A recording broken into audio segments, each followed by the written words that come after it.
হ্যাঁ, তো এটা আমাদের রেসিডেন্টদের উদ্দেশ্যে একটা প্রবলেম ছিল। ৩টা section, CT scan of chest, এর মধ্যে অবশ্যই একটা অ্যাবডোমেনের সেকশনও চলে এসেছে, যেখানে লিভার স্প্লিন দেখা যাচ্ছে। তো পেশেন্টের প্রবলেম দেওয়া হয়েছে যে he has ascites and severe hypoxia. এই অ্যাসাইটিস, হাইপোক্সিয়া এবং এই ৩টা স্ক্যান, ৩টা সেকশন, এর উপর ভিত্তি করে আমাদেরকে বলতে হবে যে পেশেন্টের ডায়াগনোসিস কি। তো আমাদের একজন রেসিডেন্টের অ্যান্সার ছিল রেসিডেন্টের যে pericardial effusion with ascites. Yes, pericardial effusion ascites করতে পারে, কিন্তু সিভিয়ার হাইপোক্সিয়া করবে। আর তাছাড়া আরও কিছু ফাইন্ডিং আছে যেটা আসলে পেরিকার্ডিয়াল ইফিউশন দিয়ে ব্যাখ্যা করা যায় না। বিশেষ করে পেরিকার্ডিয়াল ইফিউশনে লাং ফিল্ড হয় অলিগেমিক। এখানে তো অলিগেমিক নাই, বরং ভেসেলগুলি আরো প্রমিনেন্ট দেখা যাচ্ছে। সুতরাং সেটা ডায়াগনোসিস না। আরেকজনের চিন্তা ছিল যে সেটা পলিসেরোসাইটিস, যে ascites and mild pleural effusion. আসলে এটা প্লুরাল ইফিউশন না, এটা ডেন্সিটিটা অনেকটা থিকেনিং এর মতো, সামান্য একটু। আর অ্যাসিলিতে আসলে অ্যাসাইটিসটা পলিসেরোসাইটিসের অংশ হিসাবে কাউন্ট হয় না। যে পেরিকার্ডিয়াল ইফিউশন, প্লুরাল ইফিউশন, সেটা পলিসেরোসাইটিসের পার্ট, নট অ্যাসাইটিস। আর পলিসেরোসাইটিসে কি এমন হলো যে জন্য এমন সিভিয়ার হাইপোক্সিয়া, তার কোনো এভিডেন্স কিন্তু এই সিটি স্ক্যানে নাই। যে এখানে ILD, connective tissue disease related severe ILD, অথবা অ্যালবুলার হিমোরেজ, যেটা অ্যাসিলিতে হতে পারে, ওইখানে হাইপোক্সিয়া হতে পারে। কিন্তু অ্যালবুলার হিমোরেজ হলে এখানে গ্রাউন্ড গ্লাস শ্যাডো থাকতো, অ্যালবুলাই ফিল থাকলে যেটা হয় নিউমোনিয়া লাইক প্রেজেন্টেশন থাকতো, সেরকমটা নাই।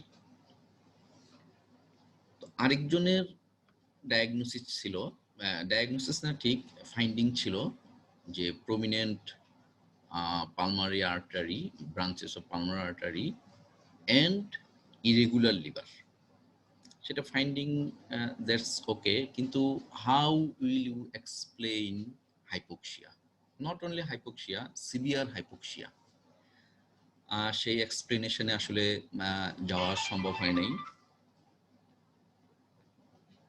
একই সঙ্গে এই লিভার ইরেগুলার অ্যাসাইটিস, আমরা যদি স্প্লিনের দিকে তাকাই, স্প্লেনোমেগালি আছে, তাহলে লিভার, স্প্লেনোমেগালি, অ্যাসাইটিস, আমরা ধরে নিতে পারি যে পেশেন্টের সিরোসিস বা পোর্টাল হাইপারটেনশন আছে।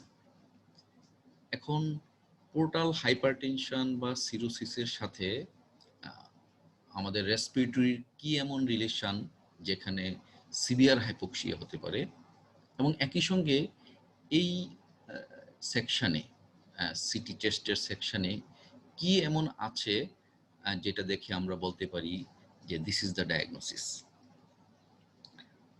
তো ডায়াগনোসিসে যাওয়ার আগে আমরা আরেকটা পেশেন্টের একটা কেস হিস্ট্রিতে যাই।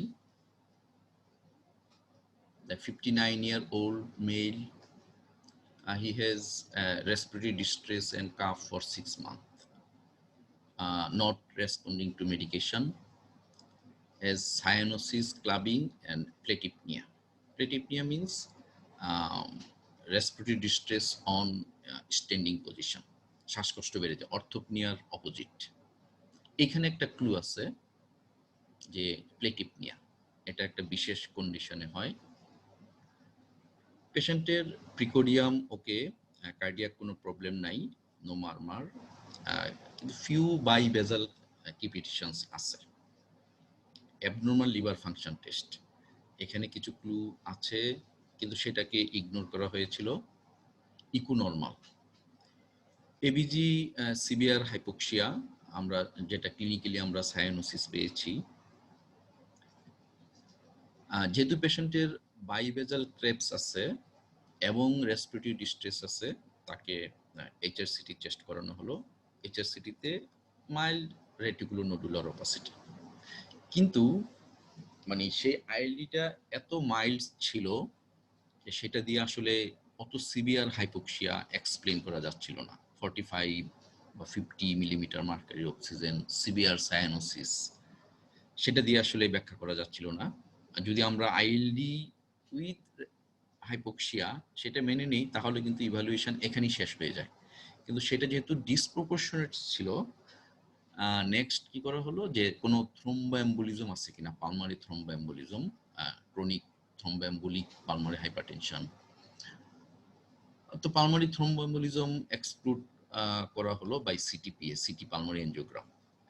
সিটি পালমারি এনজিওগ্রাম করতে গিয়ে ইনসিডেন্টালি দেখা গেল যে তার পালমারি আর্টারি ব্রাঞ্চগুলি ডাইলেটেড এবং লিভার ইজ নোডুলার, গ্যাস্ট্রিক ভেরিসও দেখা গেল। That means patient has portal hypertension. তো এই ডিসকাশন থেকে আসলে বারবারই একটা ব্যাপার যে লিভার চলে আসতেছে, এবং পোর্টাল হাইপারটেনশন চলে আসছে। তারপর যেহেতু লিভার নোডুলার ভেরিস আছে, পোর্টাল হাইপারটেনশনের ফিচার আছে, সিটি স্ক্যান, সিটি লিভারে দেখা গেল যে হি হ্যাজ সিরোসিস। তাহলে আমাদের ডায়াগনোসিস কি? এটা different patient. The patient has ascites and these CT chest sections.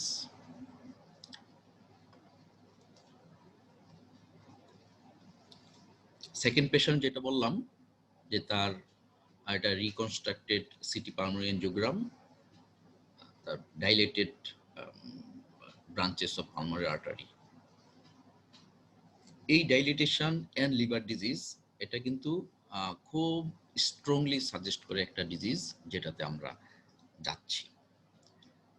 এবং এই ডাইলিটেশনের এভিডেন্স কিন্তু যদিও ডিফারেন্ট পেশেন্ট এখানে আছে, যে these are the dilated pulmonary arteries.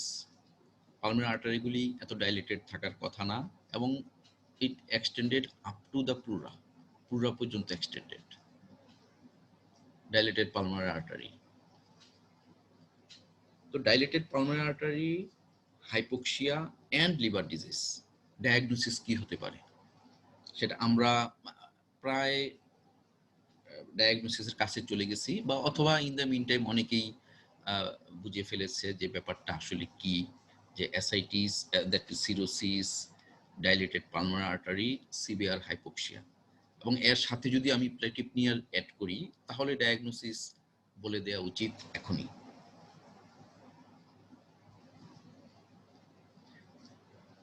সেখানে অ্যানাদার সিটি স্ক্যান, যে ডায়াগনোসিসটা এখনো যদিও বলি নেই, dilated pulmonary artery at that extending up to the pleura.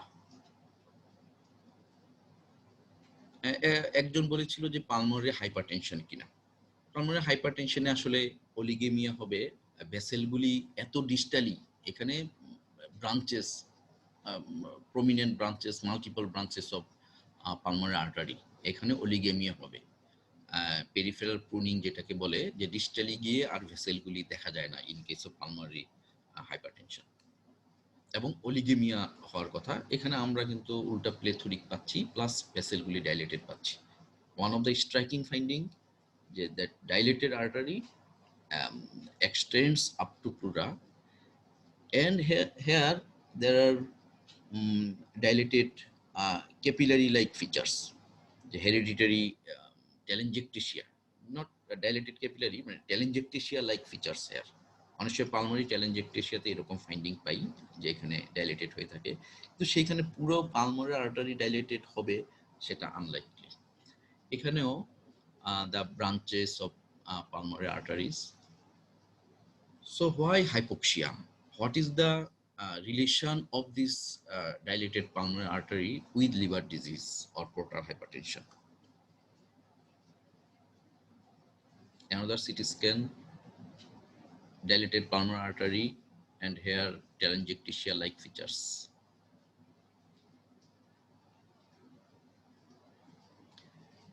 হ্যাঁ, যদি এই ট্রায়াড আমরা পাই, hypoxia, liver disease and interpulmonary shunt. Interpulmonary shunt তো আর আসলে চোখে দেখা যাচ্ছে না, ডাইলেটেশনটা আমরা পাচ্ছি।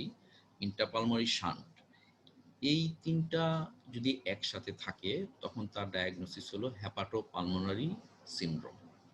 পেশেন্টের সিভিয়ার হাইপোক্সিয়া ছিল, liver disease আছে definitely in CT scan, also his liver function was abnormal. কখনো কখনো ওভার্ট লিভার ডিজিজ থাকতে হবে এমন কোনো কথা নেই, যে severe hypoxia with asymptomatic cirrhosis or mild liver disease, তখনও আমাকে চিন্তা করতে হবে যেটা হেপাটোপালমোনারি সিনড্রোম কিনা। এখানে হয় কি, in portal hypertension there is ischemia of gut. Say gut ischaemia থেকে, গাট হাইপোক্সিয়া থেকে ভ্যাসোডাইলেটর রিলিজ হয়, mainly nitric oxide and some other vasodilators.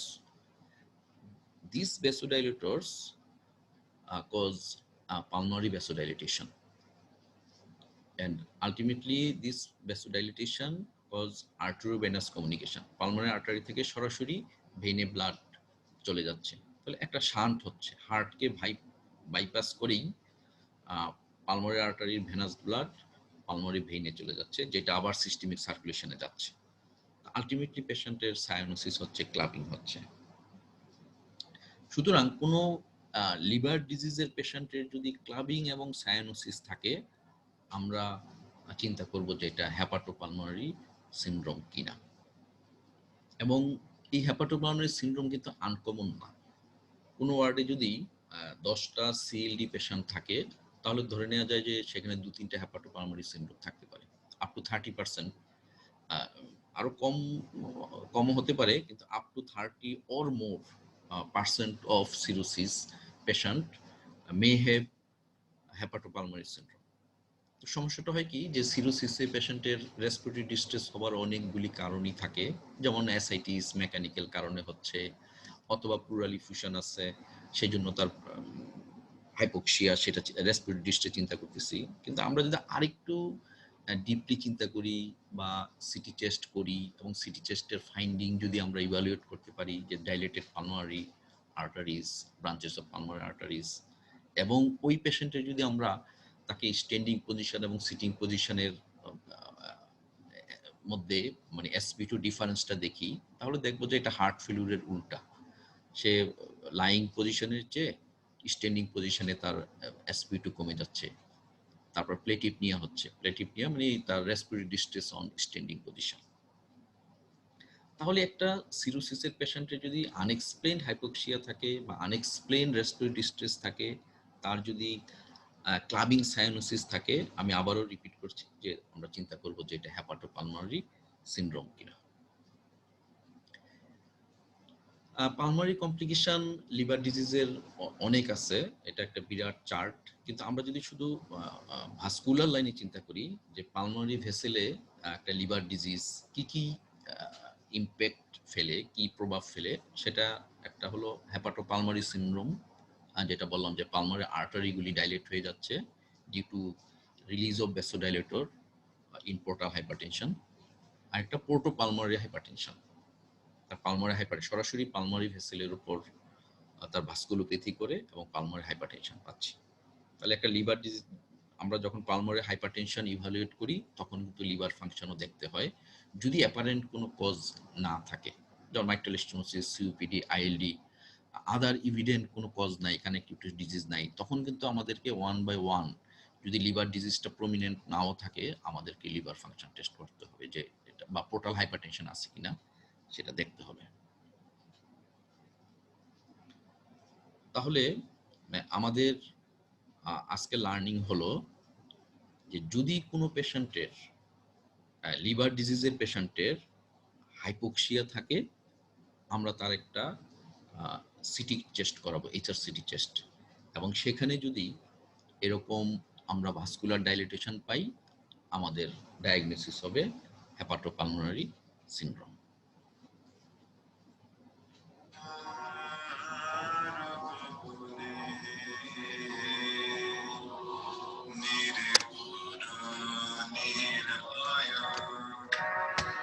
নির্জন সজনে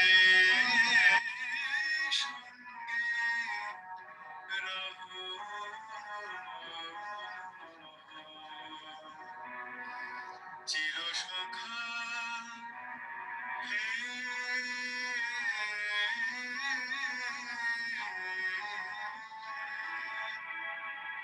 ছেড়ো না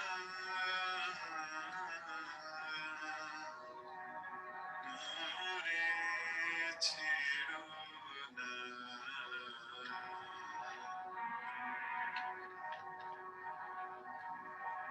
অধনির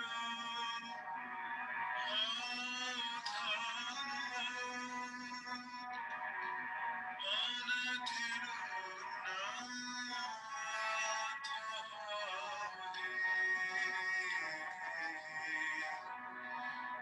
অবলের বধূ। অধনির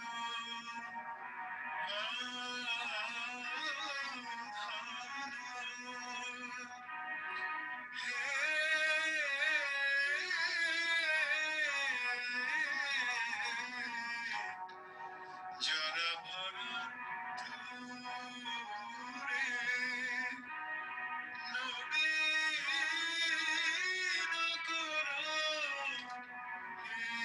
সুধা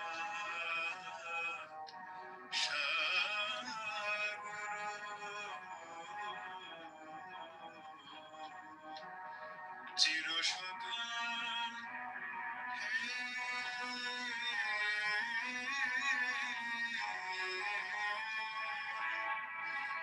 ছেড়ো না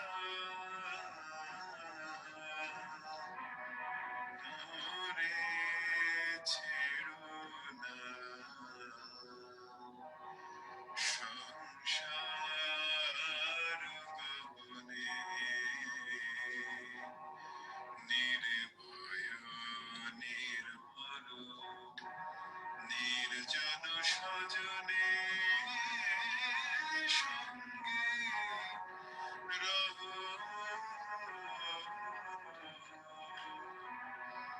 চির সখা